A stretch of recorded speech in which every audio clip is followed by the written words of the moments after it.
მოგესალმებით, მე ვარ სოფია კაბაშვილი. მე ვარ ლუკა პაპიაშვილი. ეს არის ხმა ქართული ქალის. ორად სიტყვა ამ გადაცემის იდეის ჩაწერის თაობაზე.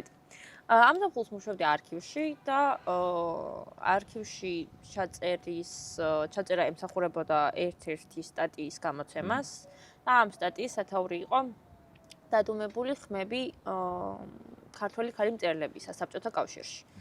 ამავე დროს მუშაობისას შემხვდა კატო, რომელზე ინფორმაციის მოძიებისასაც გადავაწყდი, რომ 1917 წლიდან 1918 წლამდე კატოს აქვს გამოშვებული ქუთაისში, სხვათა შორის გაზეთი, რომელსაც თვითონ უწოდებს საპოლიტიკო გაზეთს და ამ გაზეთს ჰქვია ხმა ქართული ქალისა.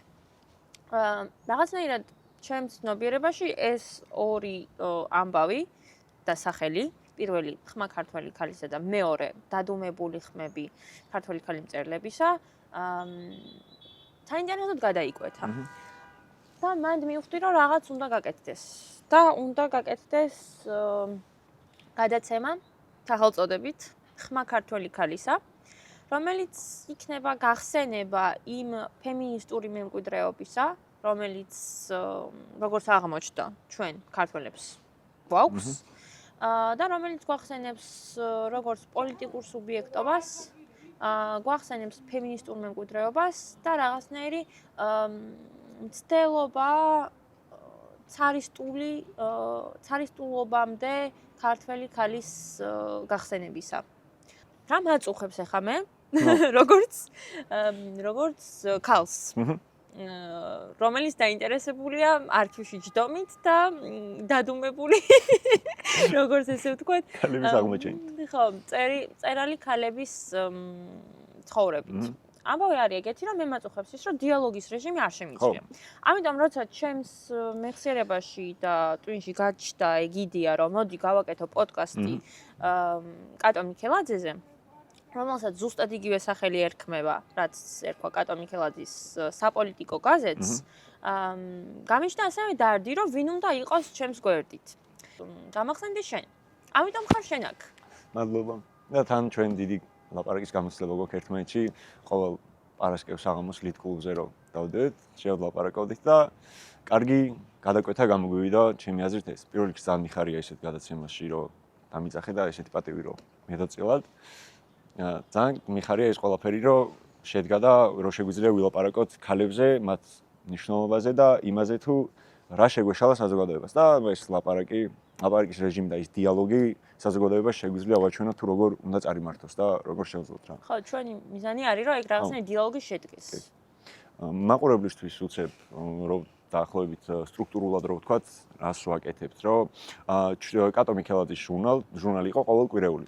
შესაბამისად, ჩვენ ვიდეოების მანძილზე თითო კვირის ჟურნალს ავიღებთ და გავარჩევთ. უბრალოდ როგორც პირველი ვიდეო, ჩვენ პირველი ორი ჟურნალიდან თითო დეტალი ამოვიღეთ და ამ დეტალზე ვლაპარაკობთ. ახლა ერთი დეტალი იყო უშუალოდ კატო მიქელაძის გამოსვლა, რომელიც პირველ ნომერში არის ნახსენები და მეორე დეტალი გახლავთ მეორე ნომერში, როდესაც კატო მიქელაძე საუბრობს ქართული ქალის როლზე ოჯახში. და შემდეგი ვიდეოები იქნება უკვე ნომრების მიხედვით, რომ პირველ ნომერს განვიხილავთ თავი ნომრამდე, მეორე ნომერს და ასე. ხო, პრინციპად ავარჩევთ ქრონოლოგიურობის პრინციპს, მაგაზეც ბევრი ვიდარდეთ, ბევრი ვფიქრეთ და ავარჩევთ, რომ გავუკვეთ ქრონოლოგიურობის პრინციპს. აქვე დავაზუსტებ, რომ თუ ვინმე ლიტ-კლუბელი ამას უყურებს, ან ვინმე, ვინც ლიტ-კლუბთან არის შეხებული, გთხოვთ, დაგვიბრუნეთ ლიტ-კლუბი. თუ შეიძლება. ბატონო ზალ. მოკითხვა შორიდან. კატო როგორც იწყებს მსჯელობას და როგორც იშლება მერე კონტექსტი დაიყვანება ერთ ძალიან კონკრეტულ კითხვაზე. რა დაგვემართა ჩვენ როგორც საზოგადოებას? ჩვენ დაგვემართა რუსეთი. ოღონდ არა მხოლოდ რუსეთი როგორც ეს იმპერიალისტური მოცემულობა, არამედ რუსეთი როგორც ახალი მენტალიტეტი. და კატოს თლიანი საქმიანობა, რაც პრინციპში გამოიხატება ამ ჟურნალით, უბრალოდ მას ეძახის საპოლიტიკო გაზეთს. არის ამ მეხსიერების გახსენება, იმ მეხსიერების გახსენება, რომელიც ცარისტულ რეჟიმამდე არსებობდა. როდესაც ვფიქრდები მის შეხედულებას ცარისტულ რუსეთამდე არსებული ქართველი კაცის შესახებ და თუ როგორ იქცევა ის ოჯახში და როგორი დამოკიდებულება აქვს ქალთან. ის თუ კატოს წარმოდგენით რა შეცვალა ცარისტულ რუსეთმა მაგას რო უყურებ, მე ვერ ხვდები კატო რას ეძახის ცარისტულ რუსეთამდე არსებულ მენტალიტეტს საერთოდ ქართულს და იმას თუ როგორ იცვლება ის. მე წარმოადგენა მაქვს ეგეთი, რომ რაღაც მომენტში კატო თulis, რომ რეალურად ქართულ საზოგადოებას ეგ მიდრეკილება რო არ ქონოდა, რა მიდრეკილებას მე გამოვლინდა, ეგ არ იქნებოდა. იმიტომ რომ ზუსტად მაგ ჟურნალში ამბობს, რომ 100 წელზე მეტიც ყოფილან დაპყრობილები ერები, მაგრამ არ შეცვლილა მათი ზნეობა. ხო და ჩვენი ზნეობა შეიცვალა. მაგაში სრულად მივყვები კატოს, რომ ეს ბიუროკრატიული მექანიზმი რო შემოვიდა რუსეთიდან და რაღაცა კიდე იდეები რო შემოიყოლეს ამ ყველაფერთან ერთად. ეს რა თქმა უნდა გაანადგურებდა ჩვენ მიდრეკილებას. მაგრამ კარიერისტული მიდრეკილება რო არ ქონოდა ქართულ საზოგადოებას, ეგ არ მოხდებოდა ჩემი აზრით, მაინც რა. ხო, მაგას არ მაქვს ზუსტად სხვა ზერის და ზუსტად დაჭერილი. წავიკითხავთ მე მაგ ციტატებსაც.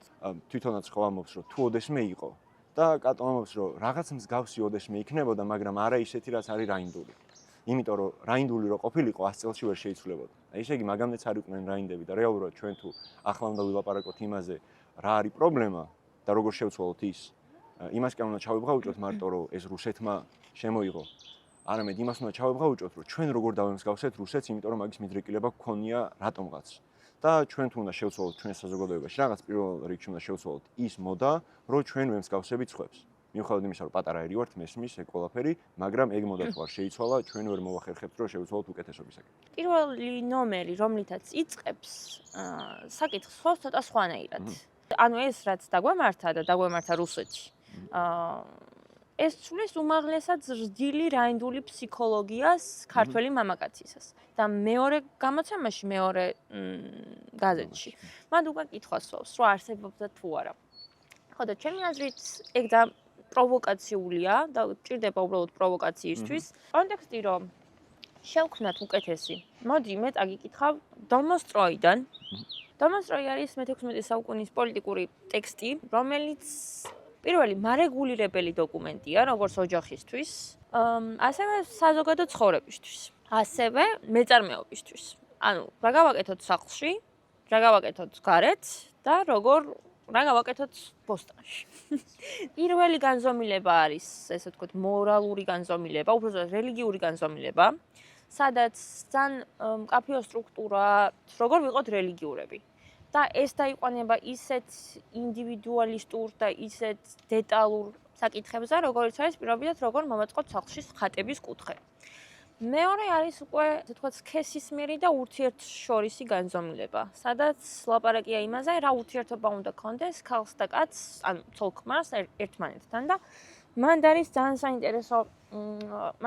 საინტერესო სახელები, აი მაგალითად, ესეთი, როგორ უნდა მიმართავდეს ცოლი-ქმარს რჩევისთვის და ყოველდღე ეკითხებოდეს მას აზრს. როგორ უნდა იქცეოდეს ქალის სტუმრობისას და რაზე უნდა ესაუბრებოდეს სტუმრებს. მეორე არის მაგალითად დარიგება ქალებსა და მსახურების სიმთვრალეზე. და საიდუმლოებებზე, რომლებიც არასოს უნდა გქონდეთ. ძალიან მნიშვნელოვანია. საიდუმლო, რომელიც არასოს არ უნდა გქონდეთ. ანუ, რა შეება ეს რაღაცნაირად საზღვრების დადგენაა და ეს საზღვრების დადგენა არის ის, რომ საზღვრები არ უნდა გქონდეს. როგორ არ უნდა მოусმიეთ მსახურებს, ტყუილებსა და ცილისწამებებს და მათი გამოსწორებების გარეშე, მაგრამ მე ყველაზე ძალიან რაც მინდა რომ წაგიკითხო არის ეს პირველი, როგორ უნდა მიმართავდეს ცოლი-ქმარს რჩევისთვის და ყოველდღე ეკითხებოდეს მას აზრს. ყოველდღე ცოლმა უნდა მიმართოს თავის ქმარს და უნდა ჰქონდეს მას რჩევა ყოველი საქმის შესახებ. მან უნდა დაიმახსოვროს, რას მოითხოვს მისგან ქმარი. როდესაც ის სტუმრად მიდის ან თავის სახლში იწვევს სტუმრებს, მაინც უნდა დაემორჩილოს ქმრის ბრძანებებს. სტუმრების მიღებისას ან სტუმრად ყოფნისას, მან უნდა ჩაიცვას თავისი საუკეთესო ტანსაცმელი. ჭამის დროს არ უნდა სვამდეს ალკოჰოლს. მთვალი კაცი ცუდია, მაგრამ მთვალი ქალი საერთოდ არ არის ღირსი ამ მიწაზე ყოფნის. რაზე უნდა ილაპარაკოს ქალმა საჯარო სივრცეში? თავის სტუმრებით მან უნდა ისაუბროს ხელსაქმეზე და საოჯახო მართვაზე, დისციპლინაზე და ქარგვაზე. თუ რამე არ იცის, შეუძლია ჰკითხოს კარგი ქალის რჩევა, თავაზიანად და ტკბილად საუბრისას. უნდა დაიცვას კარგი ანდაზა, რომელიც გვასწავლის, როგორ ცხოვრობენ კარგი ქალები, როგორ ამყარებენ დისციპლინას, მართავენ თავიანთ სახლებს, ასწავლიან შვილებსა და მსახურებს, ემორჩილებიან ქმრებს და ეკითხებიან მათ რჩევას. ეს არის დომოსტროი. ესე აღიქვამს მე-16 საუკუნის ტექსტი რუსი ქალის როლს. და ამაზე ლაპარაკობს კატო. რომ ვართ მე-20 საუკუნეში და მორალური ვექტორი გასწორებული გვაქვს მე-16 საუკუნის რუსულ ტექსტზე, რომელიც მარეგულირებელი დოკუმენტია. სიტყვის, ქცევის და მარეგულირებელი დოკუმენტია ხმის. როგორც საჯარო სივრცეში, ისევე ოჯახში.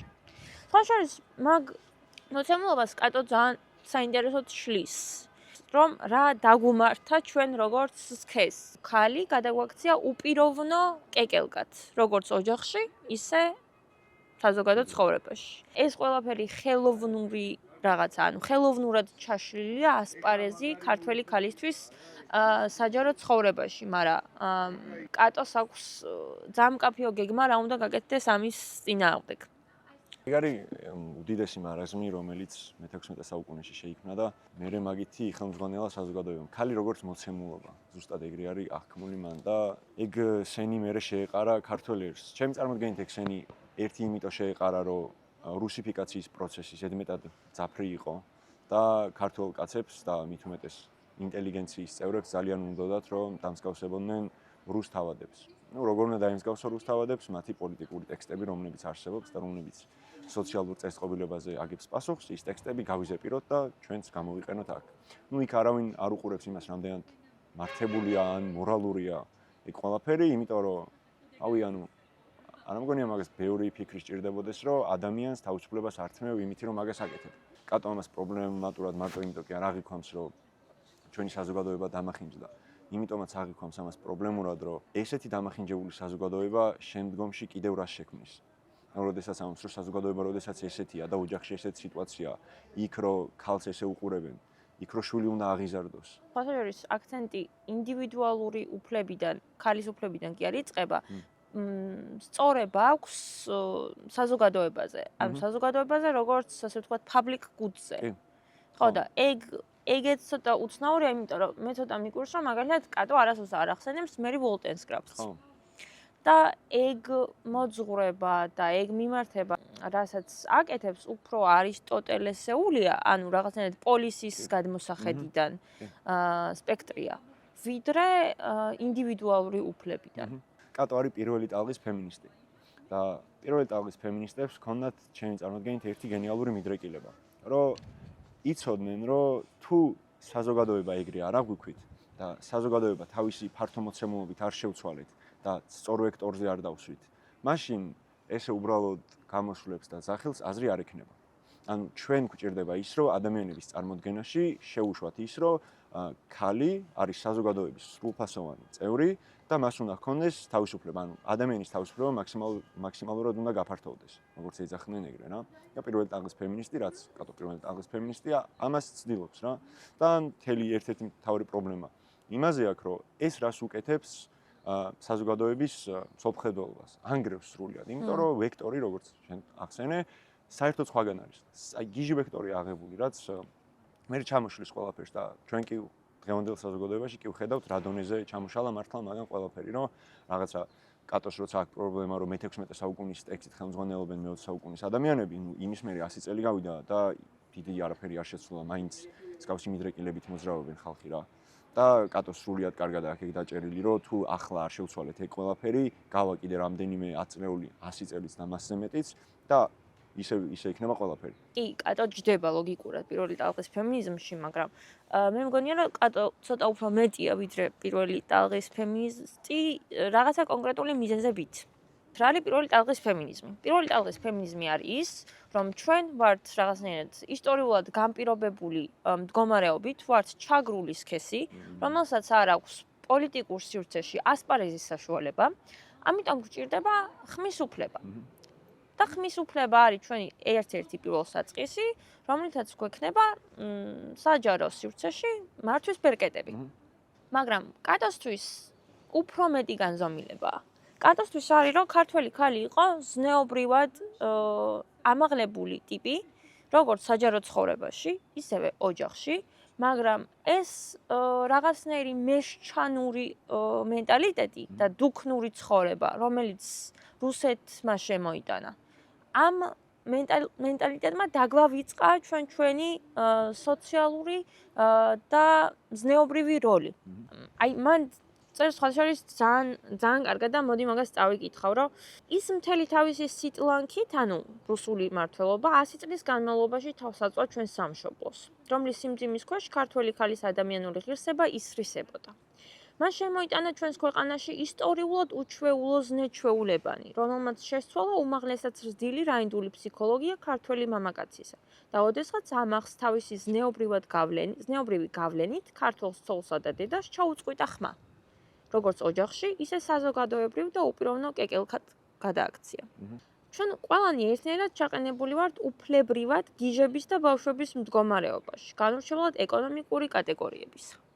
მაგის შეცვლა ძალიან უნდა გატოს. მაგას სრულად გეთახმები, რომ პირველი ტაღის ფემინიზმზე ბევრად მეტია გატო და სწორედ მაგიტო არის ბევრად მეტი, რომ პოლიტიკურ საკითხებს ცდება და სოციალურ ელემენტებს ურტყავს რა.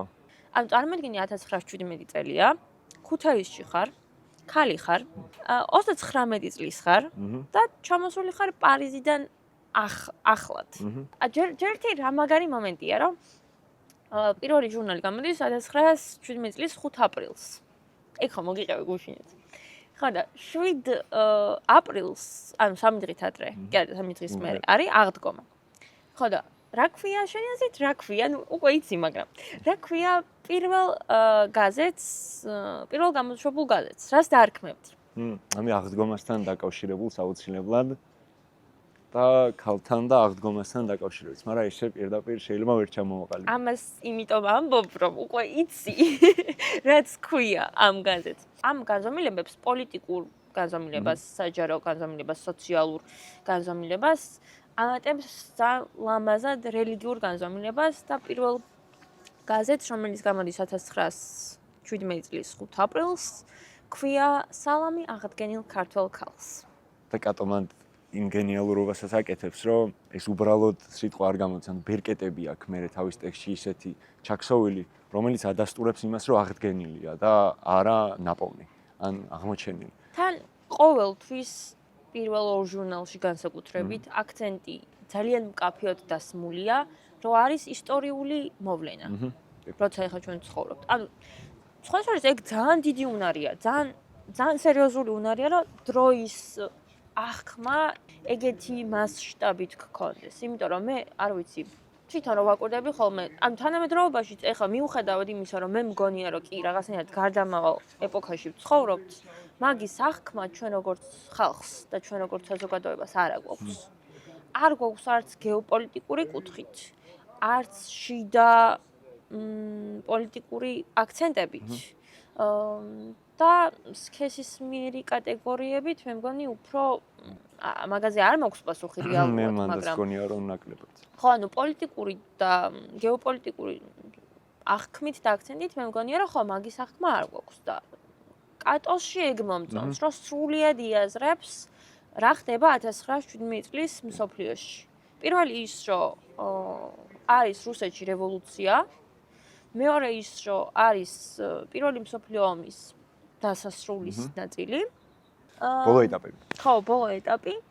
და რაღაცნაირად გაზრება აქვს სქესისმიერადაც და მოქალაქეობრივადაც, რომ ახალი უნდა შეიქმნას და მაგაზე ძალიან კარგად წერს. მაგალითად, წერს ახალ დროებით მთავრობაზე, მოიცავ, მაგას წაგიკითხავ, ახალ დროებით მთავრობაზე, სადაც რაღაცებს ძალიან დარდობს და ეს დარდი თან ძალიან მოქალაქეობრივია, თან ძალიან ქალურია და თან ძალიან ქართულია.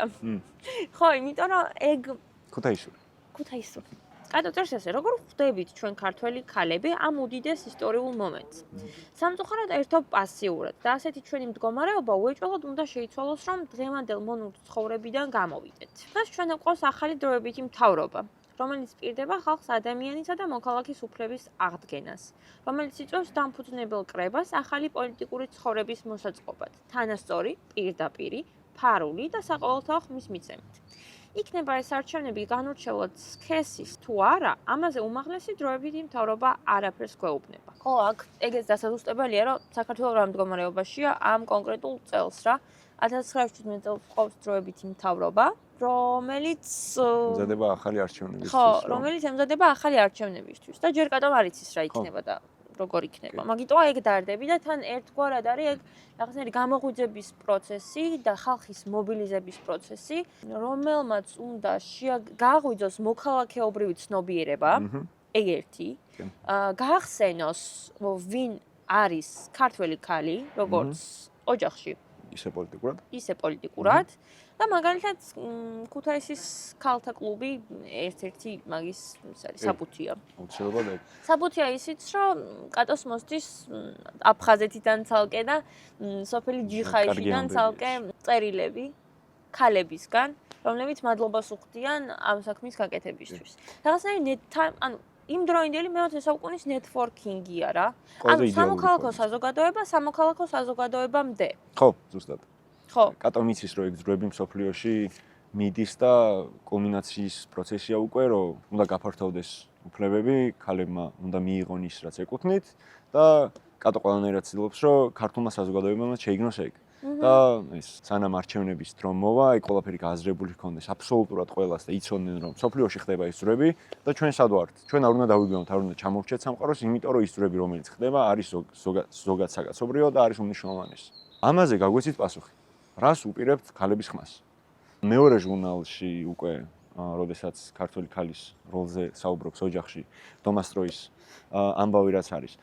ერთადერთი პრობლემა მან რაც მაქვს იყო ტარას ბულბას და ონეგინის ამბავს რომ შეეხო და თქვა რომ ის საზოგადოება რომელიც ამ ორ ტექსტზე არის აღზრდილი, რუსული ტექსტებია, არ არის გასაკვირი, როდესაც ესეთი მიდრეკილებები ექნებათ. ნუ ერთ-ერთი მთავარი პრობლემა მაგ ტექსტებთან რაც აქვს არის მესმის რატომაც აქვს არის ეს სამხედრო საკითხები, რომ სამხედრო ამბები არის მან წინ წამოწეული, რომელმაც ქართული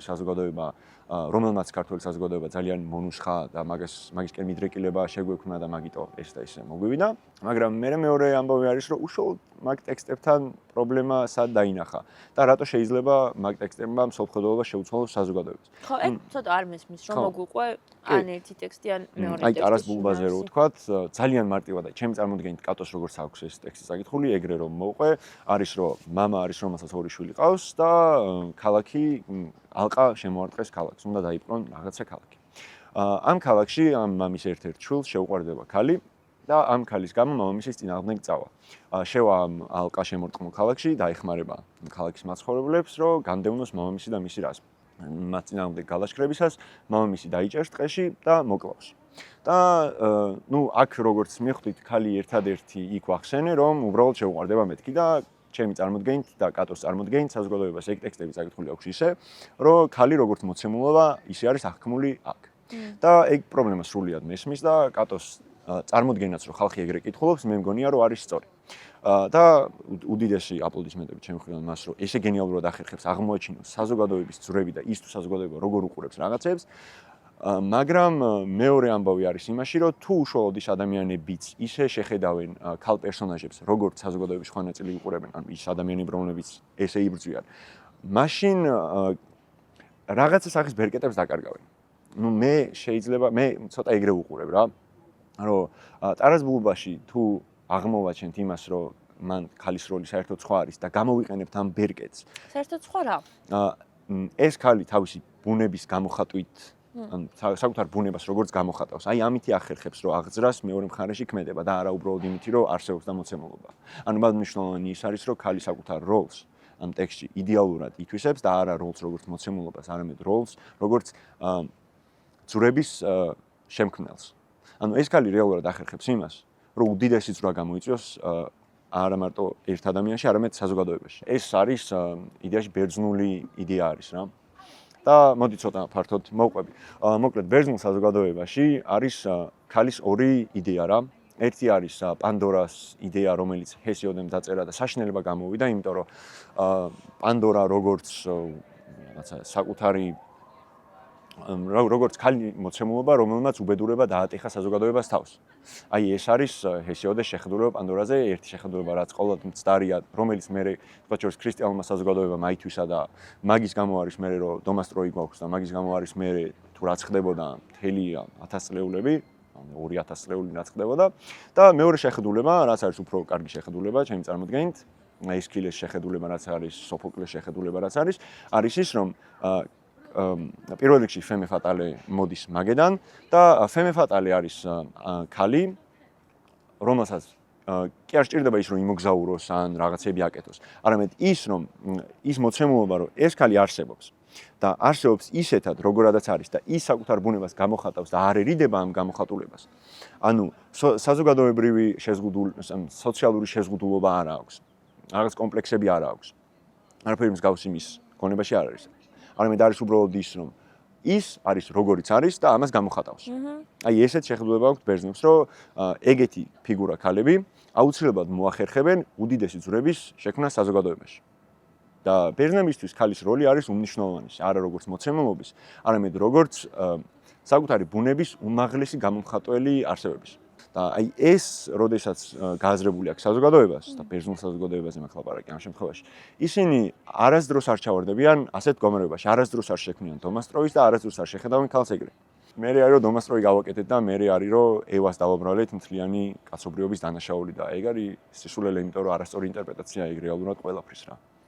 ანუ საქვს მაგას, აი ზუსტად ძალიან ზუსტად ფორმულირებული პასუხი. სამწუხაროდ, ჩვენ აღზრდილი ვართ იმ ანტიფემინისტურ ატმოსფეროში, რომელიც გაამეფა ძველი რეჟიმის აღზრდა განათლება. სადაც ყველასა და ყველაფერს დედაკაც აბრალებენ და ერთ რომელიმე ნაკლს მთელი ქალების ნაკლათას ცვლიან. ამაზრით გამსჭვალულია არა მარტო მამაკაცები, არამედ ზოგი ჩვენთაგანის და ისეთების, რომელთაც ქალთა უფლების აღდგენა სტადია.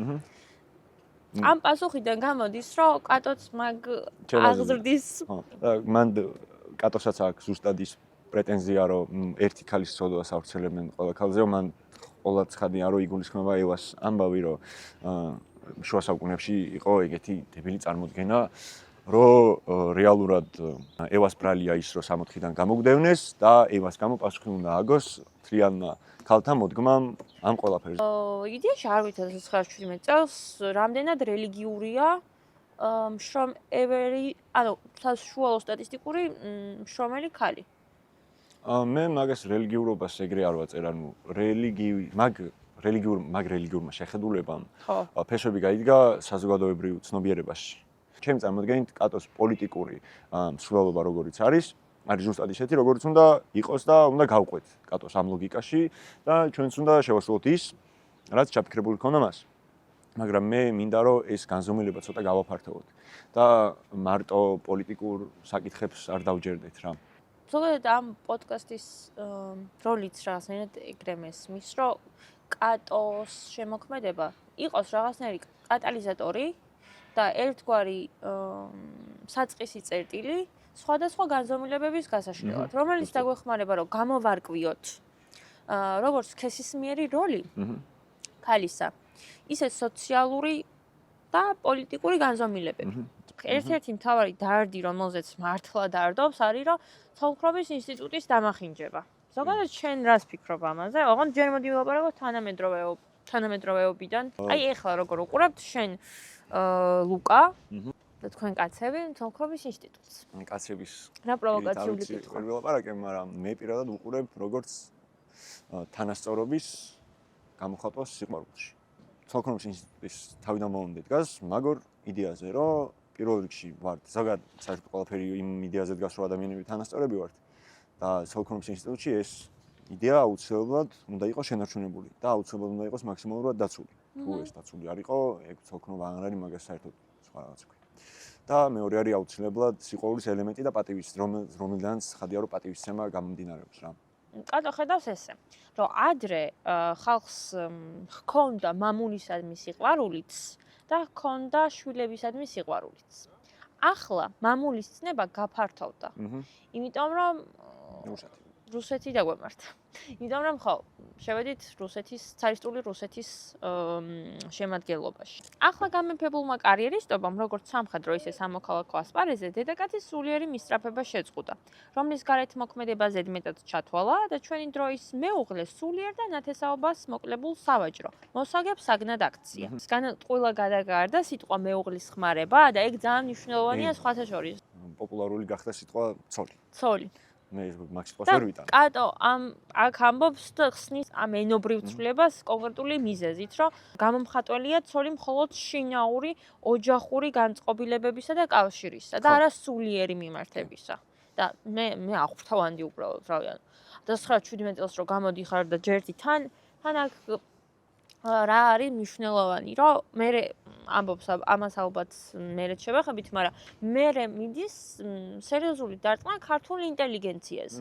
იმიტომ რომ ვინაიდან ქართული ინტელიგენცია ამ რუსულ ბიუროკრატიასთან ყველაზე უფრო დაახლოვებული კლასი და სივრცე იყო და საჯარო წარმონაქმნი იყო, ყველაზე კარგად მათ აითვისეს ეს რუსული მენტალიტეტი. და კადო სიხარულით აღნიშნავს, რომ აი შეხედეთ სოფელს, როგორია სოფლის ცოლქმარი, როგორია სოფლის მეუღლეობა.